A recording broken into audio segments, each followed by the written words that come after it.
के कारण कुछ मिनट ज्यादा सो गया। सोच भी नहीं सकता था कि जब वह नींद से जागा तो उसने टीवी पर एक अतिरिक्त आपातकालीन सूचना देखी। इससे पहले कि वह समझ पाता कि क्या हो रहा है, बाहर से भयानक चीखों की आवाजें आने लगीं। जब वह बालकनी में जाकर देखने लगा तो उसके सामने का दृश्य देखकर वह दंग रह गया।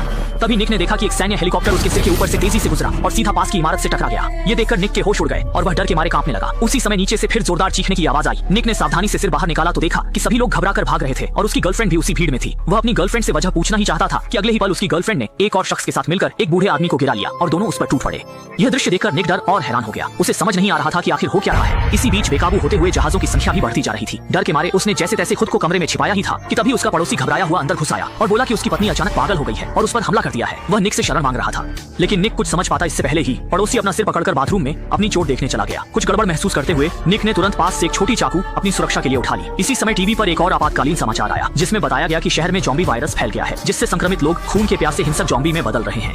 इसी दौरान बाथरूम से बाहर आए पड़ोसी ने भी यह खबर देखी और जोर देकर कहा कि वह संक्रमित नहीं है, लेकिन कुछ ही पलों में उसकी आंखें लाल होने लगी, जो साफ तौर पर ज़ॉम्बी बनने का संकेत था। अच्छा यह रहा कि पड़ोसी में अभी थोड़ी समझदारी बची थी। अपनी सुरक्षा के लिए निक को उसे चाकू दिखाकर बाहर जाने के लिए मजबूर करना पड़ा। मजबूरी में पड़ोसी को वहाँ से जाना पड़ा। निक ने यह देखते ही तुरंत दरवाजा लॉक कर लिया और थोड़ी ही देर बाद गलियारे से दर्दनाक चीखें सुनाई देने लगी। उसने हिम्मत करके दरवाजे की आंख से झांका तो देखा कि पड़ोसी अब ज़ॉम्बी का शिकार बन चुका था। यह दृश्य देखकर निक निराश होकर जमीन पर बैठ गया और न्यूज में आ रही दमघोंटू रिपोर्ट को सुनते हुए उसका दिल जैसे बुझ सा गया। साफ था कि बाहर की दुनिया पूरी तरह तबाह हो चुकी है और इसका मतलब था कि वह अब घर में ही फंस गया है। डर के मारे वह खुद को सुन्न करने के लिए शराब का सहारा लेने लगा। थोड़ी देर बाद जब उसे होश आया तो उसे अपने माता पिता की याद आई, लेकिन जब उसने फोन उठाया तो पता चला कि उसके माता पिता ने सुबह सुबह ही उसे संदेश भेजे थे, मगर वह सोता रह गया था इसलिए देख नहीं पाया। संदेशों से साफ पता चलता था कि उसके माता पिता की स्थिति भी चिंताजनक थी। घबराया हुआ वह तुरंत उन्हें फोन लगाने लगा, लेकिन कितनी भी कोशिश करे वह कॉल नहीं लग पाई।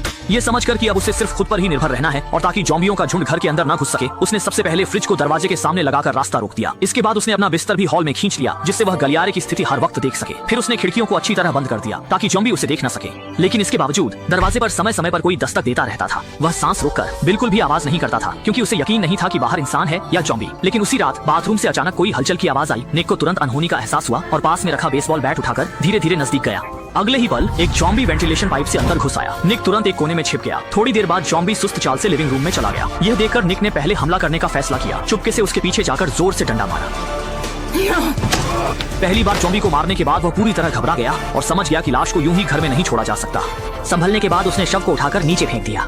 ऐसी स्थिति दोबारा ना हो इसके लिए निक ने शौचालय की वेंटिलेशन डक्ट को सर्फिंग बोर्ड से बंद कर दिया। जल्द ही निक 3 दिन और 3 रातों से घर में फंसा रहा। इन दिनों वह हर कदम बहुत संभल कर रख रहा था। उसका दिमाग पूरी तरह सतर्क था और वह जरा भी डील देने की हिम्मत नहीं कर रहा था। लेकिन उसे केवल ज़ॉम्बी से ही नहीं बल्कि मानसिक पीड़ा से भी जूझना था। अब उसके पास केवल वही अकेला बचा था। अकेलेपन और खालीपन से घिरा हुआ वह रोज अपनी नोटबुक से बातें करता था और स्थिति और भी खराब होती जा रही थी। निक यह देखकर पूरी तरह से टूट गया। आखिरकार इसी दिन उसके मोबाइल में पहली बार सिग्नल आया और उसने एक वॉइस मैसेज भी सफलतापूर्वक प्राप्त किया। लेकिन जिस बात की उसने कभी कल्पना नहीं की थी वह थी कि यह उसके माता पिता का अंतिम संदेश था। उनका क्षेत्र पूरी तरह से ज़ॉम्बी के कब्जे में था और उसके माता पिता के बचने की संभावना बहुत कम थी। ये सोचकर कि उसके माता पिता इस तरह उसे छोड़कर चले गए, निक दुख से टूट गया। गुस्से से भरा हुआ उसने बेसबॉल बैट उठाया। वह ज़ॉम्बी से लड़ने के लिए तैयार था, लेकिन जैसे ही वह बाहर निकला उसने देखा कि जमीन पर एक ज़ॉम्बी पड़ा हुआ था। जब वह मारने वाला था उसने देखा कि यह उसका वही पुराना पड़ोसी था जो अभी पूरी तरह ज़ॉम्बी नहीं बना था।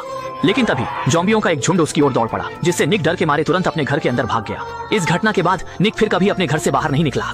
जब वह अपने डर को कम करने के लिए सिगरेट जलाने वाला था तभी घर की बत्तियां अचानक बंद हो गईं। वह चेहरे पर हैरानी लेकर बाहर देखने लगा और देखा कि शहर की बिजली व्यवस्था पूरी तरह से ठप हो गई है और यही अंतिम झटका साबित हुआ।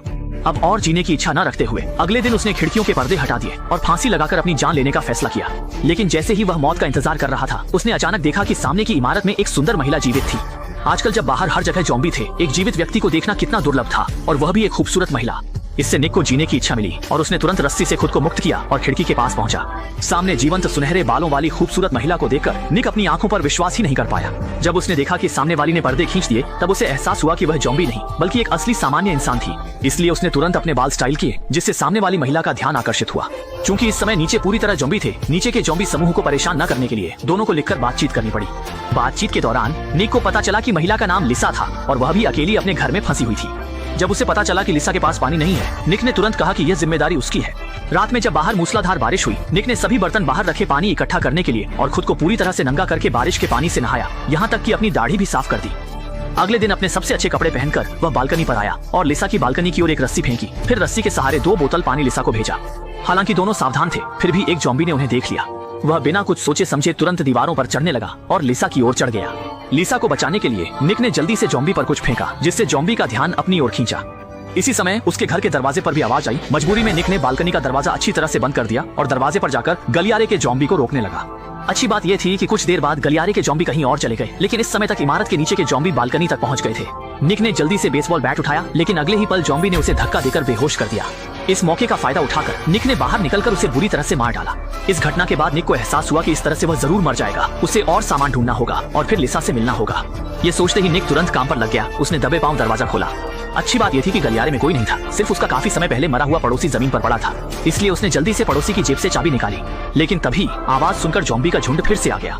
जल्दबाजी में वह जल्दी से जमीन पर लेट गया और मरने का नाटक करने लगा, जिससे ज़ॉम्बी धोखा खा गए। जब तक वे समझ पाते, निक पड़ोसी के घर में घुस चुका था और वहाँ सामान खोजने लगा। शुरू कर दी, हर उपयोगी चीज को अपने पास रख लिया। जल्द ही उसने बेडरूम के बिस्तर के नीचे एक हाइकिंग बैग पाया। अगर उसके पास यह चीज होती तो वह लिसा से मिलने के लिए वहां तक चढ़ सकता था। ये सोचते हुए वह बैग लेने ही वाला था कि अचानक एक ज़ॉम्बी उस पर झपट पड़ा। अच्छा हुआ कि निक फुर्तीला था। उसने पास रखी हुई चढ़ाई की कुल्हाड़ी उठाई और ज़ॉम्बी को खत्म कर दिया। हालांकि जब वह वापस जाने की तैयारी कर रहा था, उसने देखा कि ज़ॉम्बियों का एक झुंड गलियारे में घूम रहा था।